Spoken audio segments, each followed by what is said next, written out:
Okay, so today we're going to heat treat a couple of knives, or a couple of knife blanks. This one, which is intended to be a ceremonial athame for a witch friend of mine, and this one, which I've basically just free-handed because it was the metal left over from the athame. And you'll notice I've got some mild steel tubing or mild steel rod welded to the ricasso on both of these knives. These are both going to have what's known as hidden tang finishes on them. In other words, you won't be able to see the tang. It'll be completely covered by the handle. So at the moment we're just burning some garbage cardboard, and we'll continue to do that for a little bit, adding charcoal little bit by little bit until I've got enough charcoal there, and then we'll start blowing air in from the bottom. You can see that pipe in the bottom of the burner. That's connected to a hairdryer, and we'll pump air up through the charcoal, and that will bring the metal up to pretty close to white hot. Don't really want it to get that hot, but it's a very delicate operation this, so we'll see how we go. Right, we're continuing to burn the rubbishy cardboard. There is charcoal in there now. We're about 10 minutes down the track from last time I had anything to say. As you can see, the air being pumped into the bottom is now funneling heat out through the top of the burner, and that's where all our heat for the treatment process will come from. Okay, we're still burning away some of the trash. The charcoal is starting to catch, and as you can tell by my voice, this is bloody hot work, I tell you. The two blades that we're playing with are quite heavy metal, as you can see by that. That's 5mm steel, 1075 high carbon steel. But the trouble with both of these blades is, because of the shape, they taper to very thin edges and very sharp points, which means that those sharp points will soak up a lot of the heat, and there is a risk of burning the metal. The metal actually gets hot enough to blister, and I have had a blade actually melt in a furnace. So it's a very, very touchy process. I've got to be really careful, and yeah, we'll see. Right, while we're waiting for the charcoal to come up to temp, I just want to show you how I test for the correct temperature of the metal. When the blade becomes red hot, cherry red hot, I'll touch it with this neodymium magnet. Now at the moment you can see that magnet is working on the metal, because at the moment the steel is magnetic. When it reaches the correct temperature, so that the chemical bonds between the carbon atoms and the iron atoms change, it actually changes from 1075 steel into a chemical compound known as martensite. At that point the molecules line up and they lose their magnetism. It's at that point I withdraw it from the fire and plunge it into one of these two tins that you can see here, and they contain canola oil. And that's how the quench is achieved. And the quench process basically locks that molecular structure into place, making the steel very, very hard, but also very, very brittle. And thereafter comes what's called a tempering process. The heat that this metal needs to get to in order to form martensite is around 800 degrees C. and the tempering process is done in the ordinary household oven at around 200 degrees C for a couple of hours. And after that, all things being equal, we will have properly hardened steel. Right, just a bit of a change of location so we can get a little bit more light on the subject. You can see now that it's pure charcoal in that burner at the moment, and it's rapidly coming up to temperature. So a few more minutes, I'll give it a couple of more bursts of air, and then we'll introduce the metal. Okay, metal's about to be introduced. We're going to do this in two phases.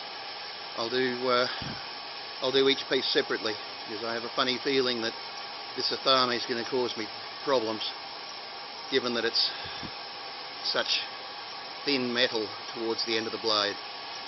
But we'll see.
Yeah, I've just had a quick look after a couple of minutes, and the middle of the blade is now cherry red. The point is not red, and neither is the tang end. So this thing is going to cause me problems. Okay, this thing is really steaming along. Going to have a quick look.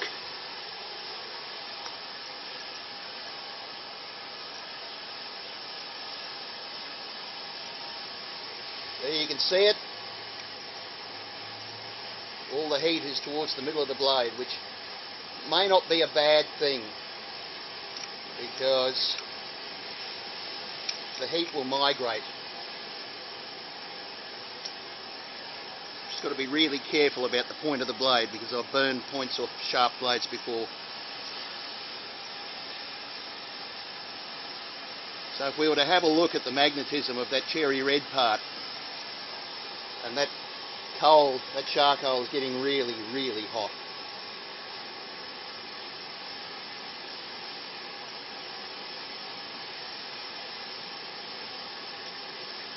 No magnetism in the cherry red area. The point has started to melt, which is what I was afraid of. So we'll leave it sitting on top of the flame for now, and we'll just see how it goes.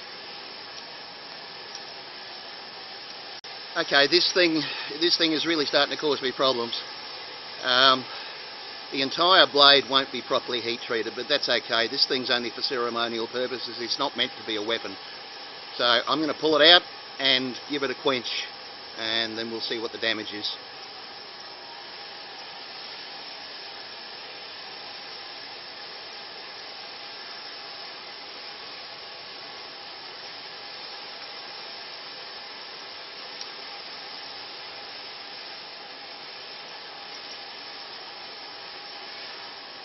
Now, with the other blade, it's going to be laid on top of that furnace. I'm not going to risk putting the point in, so we'll see what happens.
Righto.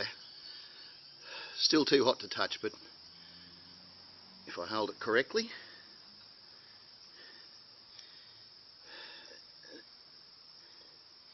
there you can see that the point's been damaged, which means I'm going to have to do some reshaping, or as Walter Sorrells would say, a bit of a do-over, but that's alright, shit's happened before. So there is a slight warp in the metal, but not too bad, all things considered. So that's not too bad. We'll leave the other blade in there for a minute. It's resting on top of the coals, so we'll see how it goes.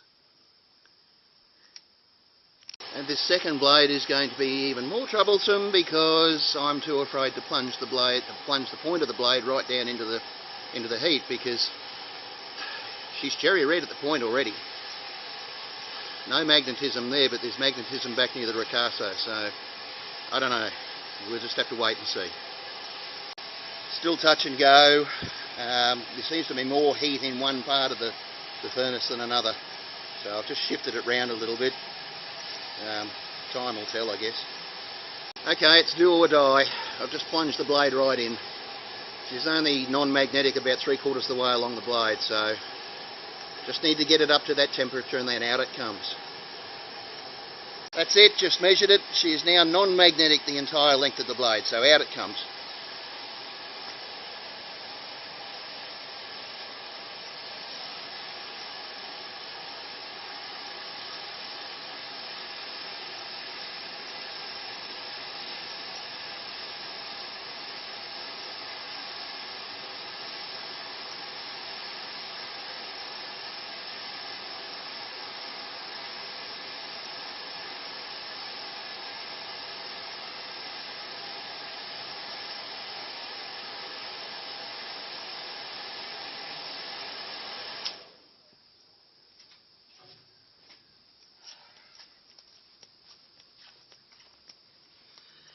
And that, boys and girls, is how not to heat treat high carbon steel.